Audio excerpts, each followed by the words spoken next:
So I'm really excited to be back in front of the camera talking to you guys again. I've missed you. I hope you've had the most amazing summer. I can't believe that it's already August. I love this time of year, and maybe it's because I loved school as a kid and I was excited to have a new backpack and markers, and maybe that's just continued now that I'm a school teacher myself. It's a time of renewal for me. It's a time to try new things. It's a time that I really get excited about a fresh start. So I thought it would be cool to do a little summer wrap up. Some of my favorite things. So here in no official order is my list. Pretty high up on my list are frozen drinks. To me, there is nothing better than a really sour like lemon slush or a peachy fuzzy navel kind of snow cone or a big cherry Slurpee. I love this time of year for back to school supplies. Finding this Lisa Frank notebook was one of the most joyous experiences of my entire summer. It took me straight back to middle school. Oh my gosh, Megan, you are never gonna believe what happened!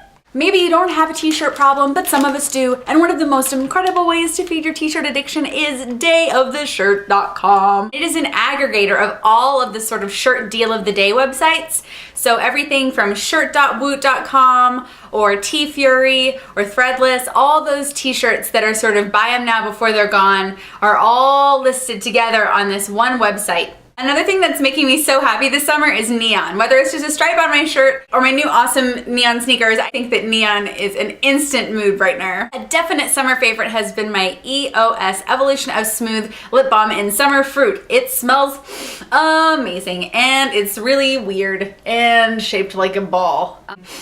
I love it. As far as lessons that I learned this summer, I think there have been a couple really important ones. The first one I talked about a couple of videos ago that was about not comparing your private self to everyone else's public self. That's definitely a piece of advice that from the moment I heard it has just permeated all of the things that I think about and all the things that I do. I think the second most important thing that I learned this summer is that it's really important to balance your sort of regular life with your artistic endeavor. It's a really important thing and it's really, really hard. And I think probably the last lesson, but certainly not the least important, is to really make sure that I'm not worrying about things that I can't change. I'm definitely a worrier by nature, so to not worry is certainly something that takes practice for me. And the last category for the summer wrap up is my sort of thoughts on finishing summer projects. At the end of the summer, I really like to sort of have a clean slate.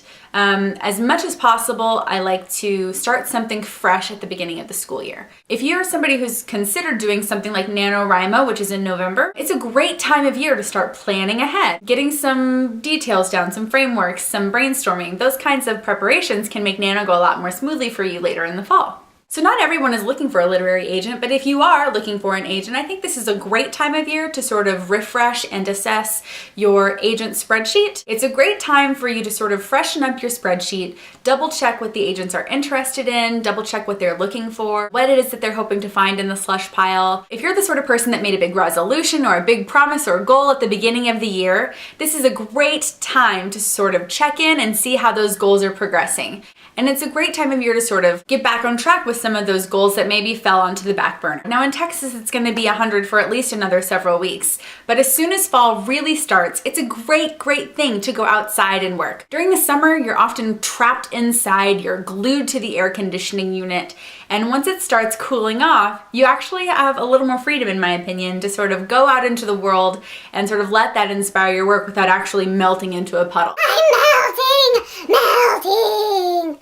Maybe you just take a notebook with you and do some free writing out in the beautiful, cool, crisp weather, or maybe you have a laptop and you can actually go and do some writing in your backyard or in the park, but there's new inspiration. Woo! So that is my end of the summer wrap up. I would love to hear in the comments what some of your summer favorites were, so please be sure and leave them below. And next week, I have kind of a huge, incredible, ridiculous announcement. Like, huge. Sorry to be a tease, but I'm just telling you, huge announcement. I am so excited and also totally nervous. See me shaking? I'm totally shaking. I'm not even doing this. Like, this is totally natural. I am so excited for next week's video. So please, please, please make sure you are subscribed. Click that little button. Give this video a thumbs up if you liked it. And next week, huge announcement.